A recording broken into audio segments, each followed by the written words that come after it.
De volta com programação nacional, nós estamos falando hoje sobre o mercado imobiliário, com a presença de Cláudio Camargo Sanches, presidente da Amucamp, Associação dos Mutuários e Consumidores de Campinas e região. Nós estávamos falando no outro bloco, Cláudio, sobre, eu deixei assim a ver, a questão da bolha imobiliária, que é aí tão esperada nos últimos anos. Já podemos dizer que já é uma realidade aqui no Brasil? Isso já está acontecendo, essa tal da bolha imobiliária?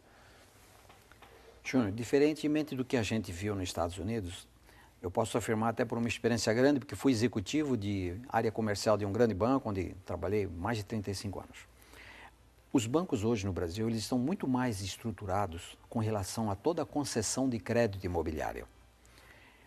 Não só com relação às qualidades do cliente, com as informações cadastrais, comprovação de renda, mas também porque os bancos, antes de fazerem o financiamento de uma unidade, eles desligam um engenheiro que vai até o local e faz uma avaliação.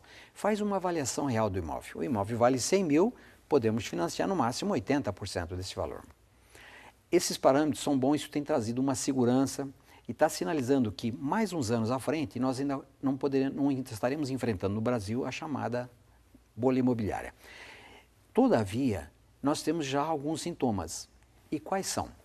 Em primeiro lugar, os imóveis passaram a ter uma valorização muito acentuada, o mercado imobiliário teve uma ascensão muito acelerada e os imóveis que estão sendo negociados hoje, financiados, eles já têm um valor de mercado estacionado ou um pouco menor. Se o banco financiou um imóvel para você e hoje você está inadimplente e vai tomar seu imóvel, ela tem que levar em consideração de que o imóvel tem um valor de mercado um valor de mercado menor do que aquilo que está no papel. Então, se o banco, para esses casos de inadimplência, o banco começar a atuar com mais severidade em cima dos inadimplentes, o que vai acontecer? Ele vai negativar, vai acabar tirando imóvel, não, só que o banco vai se transformar numa imobiliária. Ele vai ficar com milhares de negócios, de imóveis, que é indesejável, porque ele não vai querer administrar os imóveis, até por causa dos riscos de invasões, etc. Então, ele ficou o quê? Ele ficou com um saldo devedor jogado no seu balanço, mas a hora que ele vai executar, vai pegar o imóvel, vendê-lo, quer dizer, aquela garantia real para poder liquidar a dívida, ele não vai ter o dinheiro em mãos. Isto, numa escala piramidal muito acelerada, pode levar sim o banco, através das suas áreas de crédito imobiliário, a começar a se encaminhar à bolha imobiliária. Uma outra coisa também, como disse inicialmente, os bancos hoje estão muito mais autorizados. No Brasil, o sistema bancário, principalmente a parte administrativa, é considerada uma das mais modernas do mundo. Apesar disso tudo, nós temos que encontrar alguns percalços. O que nós estamos observando recentemente, conforme tem sido divulgado na mídia? Feirões da casa própria, como nós tivemos agora domingo, um feirão, chamando lá, são inúmeros grandes empreendimentos em Campinas que as imobiliárias, as construtoras e outras mais estão vendendo os imóveis com até 40% de desconto. Isso já é um sinal dessa bolha imobiliária que a gente Porque fala. 40% de desconto, saibamos que até é uma média, mas nós temos imóveis residencial, comercial com até 40%. Sinaliza o quê? Que o banco está engolindo do próprio veneno. O que está acontecendo? O banco não está conseguindo receber de uma forma adequada as suas parcelas e também as construtoras não estão conseguindo vender no mesmo ritmo de velocidade os imóveis novos. Que estão sendo oferecidos no mercado. Os imóveis novos, a casa, o conjunto residencial, o apartamento, não estão conseguindo vender. Apenas para poder ilustrar melhor, nós podemos dizer, vimos que a imprensa toda noticiou que as duas grandes construtoras no Brasil sofreram com a desistência de 12% das negociações. Quer dizer, imagine você que no universo de cada 100 compradores, 12 desiste. E por que desiste?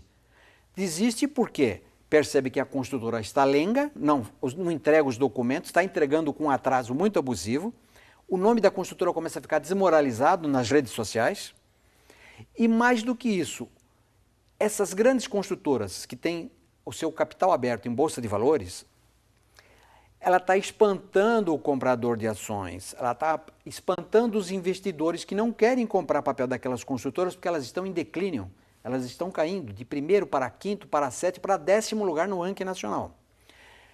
Hoje o comprador melhor informado, quando ele vai fazer uma compra dessa natureza, o que ele vai perceber? Poxa, eu não vou comprar dessa construtora, porque eu estou percebendo que tem um movimento forte na praça, um movimento forte na internet dos atrasos, dos abusos todos.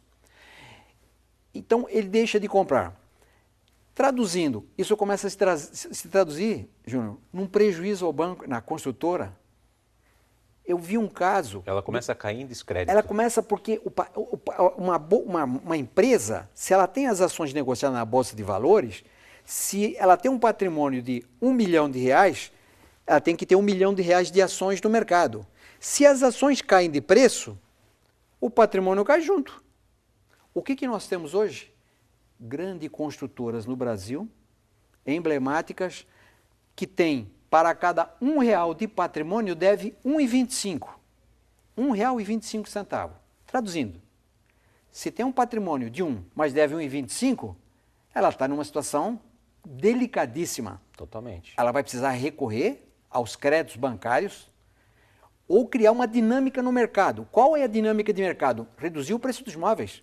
É preferível vender com preço mais reduzido para suprir o dinheiro de caixa do que levar essas construtoras a uma situação de inadimplência, de um risco de uma falência. Então, isso tudo, quando você pega essas notícias, você vai juntando, você percebe que são sinais, ainda que leves, mas são sinais que levam a uma consequência mais drástica na frente, que é a bolha imobiliária. Então, eu te diria, pela experiência que tenho, de um executivo que trabalhou a vida toda nisso, o risco existe, mas não é para já.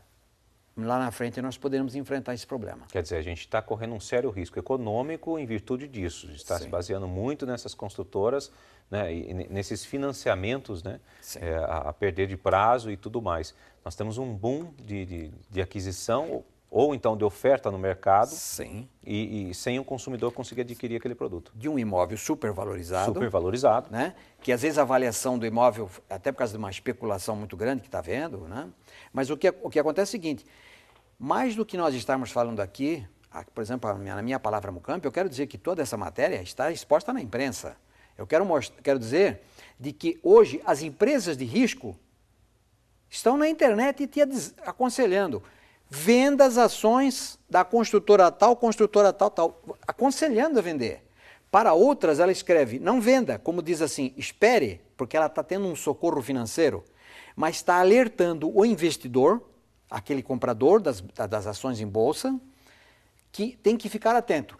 Agora, você imagine se com todos esses detalhes que a gente contou, se esses investidores, compradores de ações, puxarem firmemente as rédeas, deixarem de comprar ações dessas empresas, elas vão cair gradativamente no mercado. Poderá levá-las a uma inadimplência. Mas até quando essa situação sustenta, na sua opinião? Olha, pela minha formação de economista, por tudo que eu conheço disso, dada a minha visão, experiência profissional, se continuar nesse ritmo de inadimplência, porque não sei se você viu, esta semana nós tivemos uma notícia de que os financiamentos feitos para as famílias de baixa renda já enfrentam uma inadimplência de 12%. 12% é muito, é drástico. É uma taxa alta. Se você pensar 12%, se os bancos começarem a tomar esses imóveis, para quem que ele vai vender? Porque também tem uma outra coisa. Os próprios bancos, em associação com as construtoras, estão praticando hoje situações de financiamento que só visam o lucro das grandes construtoras, visam os lucros exagerados dos bancos. Então, o que acontece? Esse mecanismo todo, o que está fazendo? As pessoas estão com mais dificuldade para comprar, diminuiu um pouco o ritmo de compradores. Exemplo disso foram feirões que nós tivemos. Nós tivemos 2 feirões em Campinas gigantes, realizados aí num grande shopping, e nós podemos perceber ali no corpo a corpo que muita gente vendo, mas compra mesmo foram pequenas. Então, é preciso que haja um replanejamento, é preciso que o próprio governo federal interceda muito nisso para equilibrar. Porque, convenhamos, comprar a casa própria com segurança e fazê-la de forma correta, transparente, é bom para toda a sociedade. O brasileiro ele tem direito ao acesso à casa, isso está previsto na nossa Constituição Federal. Ele tem que ter o seu lar, o seu lugar de planejamento, onde ele vai estruturar toda a sua família, todo o seu planejamento. Então, o governo tem que retomar essas rédeas e conduzir, e penalizar essas construtoras que estão atrasando as obras. Apenas que tenha uma ideia, nós temos obras atrasadas aqui na região, de 1 a 19 anos, construtoras emblemáticas, que estão vendendo os imóveis, vai recebendo as prestações minguadinha todo mês daquele comprador humilde, que mas até paga por uma questão de honra, paga todos, paga durante anos. Quando chega no final decorrido 10, 15 anos, que deu o imóvel? Você vai lá, tem um campo de futebol. Ou você vai verificar aqui no terreno ao lado, a construtora, com aquele dinheiro recebido dos compradores de boa-fé lá atrás, ela pegou aquele dinheiro e construiu unidades novas em um outro terreno. E hoje está vendendo-os com um financiamento à vista através dos bancos. Percebeu? Então ela pegou o dinheiro das pessoas de boa-fé, construiu, vendeu agora à vista, ok, e os outros? Os outros que ficaram nesse prejuízo, se não procuraram pelo Poder Judiciário para reparar esse prejuízo, nunca mais vão conseguir, porque convenhamos, uma dívida não cumprida de 15, 20 anos é um buraco que não se consegue acertar. Ela faz um jogo com o dinheiro do consumidor. Ela pega aqui, a pessoa vai pagar lá em 30 anos, por exemplo, prestaçõezinhas. Sim. Ela pega esse dinheiro aqui, arrecada, compra um imóvel, por exemplo, um terreno, constrói Sim. rápido, Sim. vende à vista, recebe esse dinheiro, investe em outras coisas, enquanto aquele outro prédio ainda não está entregue, ou o imóvel, sei lá o quê. Então é um engano total. Quer dizer, ficou. É uma coisa que, se não tiver um trabalho conjunto do Ministério Público, que convenhamos, vale a pena até registrar, o Ministério Público da área de habitação tem sido ainda um salvaguarda hoje do defensor da casa própria. Em Campinas, principalmente, nós vimos a atuação brilhante do excelentíssimo promotor aqui, que lutou muito, porque junto com tudo isso, Júnior, nós temos que lembrar dos problemas que nós tivemos aqui na região, mas não é só na região, é em outros estados. Sim. Obras mal feitas. Todo. Obras mal feitas. Compra uma gleba de terra para construir pelas leis, ali pode construir 1, 2 condomínios. Criminosamente, a construtora vai, pega aquela gleba de terra, pica em 5, 6, faz 5, 6 empreendimentos diferentes, desobedecendo todos os problemas ambientais, acesso, problema de distribuição de água, problema social, que é disponibilidade de estradas, distribuição de água, de creche, um hospital, uma maternidade, uma quadra esportiva. Isso foi praticado numa escala, na região, muito violenta. Para que você tenha uma ideia, nós tivemos mais de 21 mil unidades embargadas. Quando eu falo 21 mil unidades, nós temos famílias que estão agora, depois da atuação do Ministério Público, muito competente, mas que mesmo assim, recebendo as suas casas, 3, 4, 5 anos depois. Nesse período, quanto prejuízo? Porque essa pessoa continuou morando de aluguel, mas continuou honrando a construtora.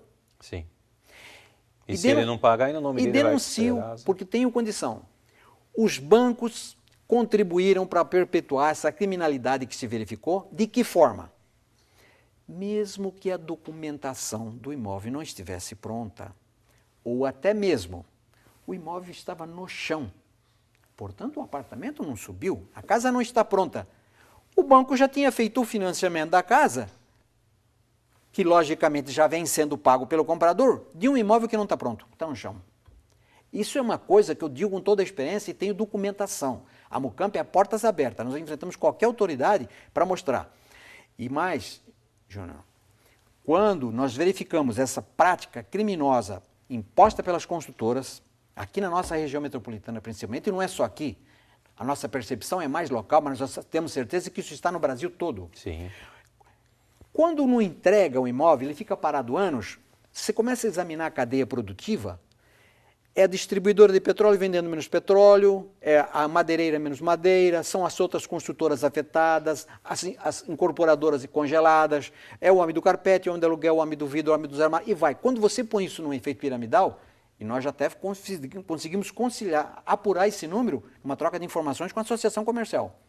Campinas e região, por essa coisa severa que nós vivemos, deixou de produzir riqueza na ordem de R$1 bilhão. R$1 bilhão que deixou de circular na economia de Campinas em prejuízo nosso, consumidor, nós que estamos sofrendo as consequências da falta desse dinheiro no caixa. Bom, este é a Programação Nacional, estamos falando hoje sobre o mercado imobiliário. Nós vamos para um rápido intervalo e voltamos daqui a pouquinho sobre este assunto.